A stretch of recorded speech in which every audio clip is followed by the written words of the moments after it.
Le CAC 40 qui repasse sous la barre des 7000 points à la mi-journée, 2% de baisse. Est-ce qu'il faut s'alarmer ou pas? On en parle avec vous. Frédéric Rosier, bonjour. Bonjour David. Co-responsable de la gestion de portefeuille chez Mirabeau France. Voilà, 2%, voilà, on est reparti sous les 7000. On a, sur le Nasdaq, c'est pire encore, sur les marchés américains, entre 10 et 15% de baisse depuis le début de l'année. On a eu cette correction la semaine dernière sur les valeurs de la tech. Est-ce que tout ça est en train de se compliquer un peu? On a la tech qui corrige, on a évidemment la Fed qui se réunit à partir de demain, qui pourrait annoncer, on ne sait pas trop, qui doit peut-être confirmer la première hausse de taux sur le mois de mars. Voilà, on est en train de changer de paradigme ou pas? Oui, c'est clair. La baisse même sur les technologiques, c'est plus qu'une baisse. On le voit bien, il y a des indices, par exemple, Goldman Sachs, c'est un indice sur les entreprises technologiques non profitables. On est déjà à moins 35. Je me suis amusé quand même à regarder par rapport à des points hauts, des valeurs technologiques sur le Nasdaq Composite. Je me suis arrêté parce que j'étais déjà à plus d'une centaine de sociétés qui étaient en dessous des moins 40. Que des boîtes corrigent, que des boîtes corrigent qui ne gagnent pas un centime et qui sont survalorisées, c'est tant mieux, non? Oui, mais vous regardez les plus fortes baisses au moment où on se parle sur le CAC 40, c'est Dassault Systèmes, c'est Hermès, c'est des belles valeurs de croissance. Alors, le mécanisme, il est assez simple à comprendre. On a finalement ce marché qui est déjà dans une attente de hausse des taux d'intérêt au regard du niveau d'inflation.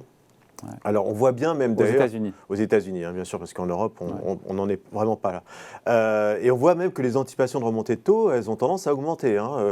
Goldman Sachs parle de 4 hausses de taux d'intérêt cette année, et même un planning de remontée de taux de quasiment 10 remontées de taux jusqu'en 2024. Donc, on voit qu'on est dans un cycle clairement de remontée de taux. Alors, la question qu'on se pose, bien sûr, sur ce mécanisme-là, c'est est-ce que c'est négatif ou pas pour les actions ?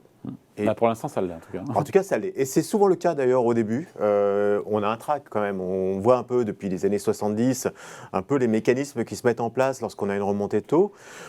Jusqu'en 90, grosso modo, on avait une remontée, en tout cas une dégradation des indices relativement importante, au moins sur les premiers mois. Puisqu'on sait à l'époque, la Fed avait plutôt comme objectif de regarder le niveau des prix. On a vu que finalement, le programme de la Fed a un peu évolué, notamment pour la préservation du niveau de croissance et les niveaux de l'emploi. Donc on voit bien que cette réaction qu'on a sur les marchés, elle est bien sûr symptomatique d'une inquiétude qu'on a sur l'accélération des remontées de taux, pas sur la remontée de taux, puisque un marché action s'accommode d'une remontée de taux. On a vu que historiquement, on est plutôt sur une phase de 8% de progression des indices dans une normalisation monétaire. Donc tout va bien alors. Voilà. Alors quand on dit ça, on a tout dit ou rien dit. En réalité, c'est surtout l'accélération qui est inquiétante. C'est-à-dire que si effectivement, comme certains l'évoquent, on pourrait avoir même en mars 2 hausses, c'est-à-dire 0,50 de hausse de taux. Là, c'est vraiment problématique parce que cette accélération pourrait créer un déséquilibre clairement sur les marchés. Donc c'est ça aujourd'hui, encore une fois, qui fait corriger les bourses. C'est pas la normalisation, c'est l'accélération. C'est l'accélération et même au regard de la volatilité qu'on pourrait avoir, la hausse des taux, ça va, c'est gérable si c'est bien programmé. Après, il y a la normalisation de la balance de la Fed aussi, qu'il faut voir, du bilan de la Fed. Donc là, c'est vrai que l'accumulation de ces deux phénomènes-là sur 2022, si c'est mal orchestré, ça pourrait être source de volatilité et peut-être difficile pour les marchés. Ouais, quand on voit ce qui s'est passé par exemple sur les titres, sur les valeurs, sur Netflix, est-ce qu'encore une fois Netflix, qui a quand même pris un gros gain de 20%, boîte qui n'a jamais été aussi rentable, enfin aussi profitable, mais qui, dans la croissance du nombre d'abonnés, marque un peu le pas? Oui, c'est la question. Vous voyez, par exemple, je regardais l'autre jour Cathie Wood, vous savez, c'est cette gestionnaire star qui adore les valeurs de croissance comme ça et qui porte ce genre de valeurs. C'est vrai que, typiquement, c'est moins 50 depuis un an. On voit quand même que les anticipations… Mais d'ailleurs, si on regarde un peu Netflix, depuis quelques mois, c'était déjà plutôt létal. Mais au-delà du cas Netflix, est-ce qu'on n'est pas encore une fois sur un repricing en se rendant compte que finalement les valeurs sont très chères avec des croissances qui peut-être marquent le pas? Elles sont très très chères, surtout pour les entreprises qui sur lesquelles on remet en cause finalement leur perspective de croissance. Et c'est le cas en ce moment. C'est-à-dire qu'il y a beaucoup de sociétés aujourd'hui sur lesquelles on dit on a peut-être été trop enthousiaste. Netflix, ce n'est pas les résultats qui posent problème sur Netflix. On était au-dessus des attentes. Donc ce n'est vraiment pas de manière factuelle ce qui est sorti la semaine dernière. Mais par contre, les perspectives, lorsqu'on n'a que 3 millions d'attentes de nouveaux abonnés alors qu'on attendait plus du double, par le marché, il est clair et que vous voyez aussi un petit peu votre niveau de marge, ça colle plus tellement sur les niveaux de valorisation. Donc, je dirais que la saison de résultats qu'on est en train de vivre, et là on va le voir cette semaine, on va voir notamment des acteurs comme Microsoft, on va voir Apple, on aura Tesla. Donc c'est vrai qu'on a des attentes relativement élevées, les résultats vont être bons, ils vont être historiques, mais c'est vrai que attention, parce que pour certaines valeurs, les niveaux de valorisation ne permettent pas un écart d'anticipation de croissance. Et ça, jusqu'à présent, les bourses européennes, notamment le CAC 40, ont plutôt bien résisté. Plus équilibré. Déjà, on est équilibré. C'est-à-dire que.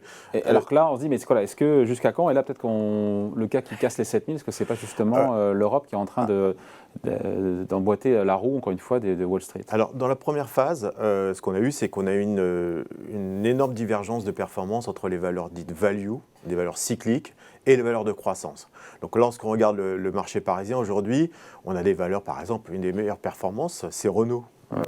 Aujourd'hui, quand on connaît les problèmes qu'a connu Renault, on voit par exemple... Renault qui a été largement massacré en bourse aussi. Quand même. Exactement, mais c'est aussi la problématique, c'est que lorsqu'on regarde l'indice, il y a quand même facilement une dizaine de valeurs ou une quinzaine de valeurs qui ont été massacrées en bourse et qui sont loin, très très loin de leur plus haut historique. Et ce qu'est en train de faire le marché, c'est-à-dire que dans un premier temps, on fait la distinction, on va vendre les valeurs chères, je répète, comme Hermès, Téléperformance, Dassault Systèmes, qui ont des PE qui sont supérieurs à 50. Par contre, on va aller chercher des valeurs des valeurs bancaires, des valeurs cycliques, des valeurs value, qui elles ont des PE qui sont en dessous de 15 en moyenne. Et cette distinction, elle est faite. Maintenant, on va dire que c'est un mouvement un peu plus global. C'est une forme de sell-off où on vend même les valeurs un peu plus défensives. C'est tout à fait logique. Là, il y a cette crainte qu'on a par rapport au cycle de remontée de taux et l'accélération de ces remontées de taux. Donc, si la remontée de taux, je répète, si la remontée de taux est maîtrisée et qu'il n'y a pas un message de panique de la Fed, ce qui n'est pas encore garanti. Les niveaux, quelque part, constituent une opportunité pour rentrer. Oui, mais on aura toujours, à mon avis, cette distinction sur le déroulé de l'année, distinction entre le cyclique value et versus croissance. Donc il faut faire attention à ce qu'on achète, il ne faut pas acheter n'importe quoi, il faut regarder vraiment les niveaux de valorisation. Mais par contre, on peut avoir un indice qui se tient grâce à cet équilibre. Sauf s'il y a une erreur de politique monétaire. Ce qui n'est pas gagné encore. Ce qui n'est pas gagné, parce qu'on le voit qu'il y a eu un changement radical de discours de la Fed. Vous savez, ce fameux transitoire, on l'avait signalé sur ce plateau, un transitoire qui n'est quasiment plus transitoire, parce qu'il y a des aspects structurants même sur l'inflation qui sont en train de se mettre en place. Donc la question, effectivement, est-ce que la Fed va craquer ou pas dans son message, avec un message trop agressif?